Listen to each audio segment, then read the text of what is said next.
દેવી હા તને લાગ તું આમ શ્રાવણમાં ભૂખ્યો રહીને ઉપવાસ કરું છું હા તો તારે બી આ શોપિંગના ઉપવાસ કરવા જોઈએ.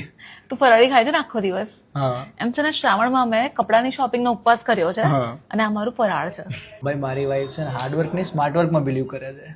નીરજ ચોપરાએ આખી જિંદગી મહેનત કરી ત્યારે ગોલ્ડ આવ્યો અને મારી વાઈફે સ્માર્ટ વર્ક કર્યું. મારે જો લગ્ન કરી લીધા એટલે ગોલ્ડ જ ગોલ્ડ છે. ગોલ્ડ આવ્યો વિઝ્યુઅલ્સમાં છે ને 1 year નું સેલિબ્રેશન છે હું એટલે આવી છું. જૂઠડી અહીંયા 1 year નું સેલિબ્રેશન તો છે જ પણ અહીંયા લાઈફ ટાઈમ એક્સચેન્જની પોલિસી છે એવી ઓફર આપી રહ્યા છે એટલા માટે તું અહીંયા આવી છે. હવે તમને હું કહી દઉં છું ધ્યાન રાખજો આને આ પોલિસી ખબર પડી ગઈ છે દર 2 દિવસે આમાં ત્યાં કંઈક ને કંઈક બદલાવ આવ્યા જ કરશે હો તમને કહેજો. અને હવે આવે ને તો તમારું આ જે યુટેન્સિલ્સનું કલેક્શન છે ને એમાંથી આ વાટકી આપી દેજો એને. વિચારી લે છે અગર જો મારો અહીંયા વાટકી વિવા ચાલુ થઈ ગયો ને તો તને ભારે પડશે.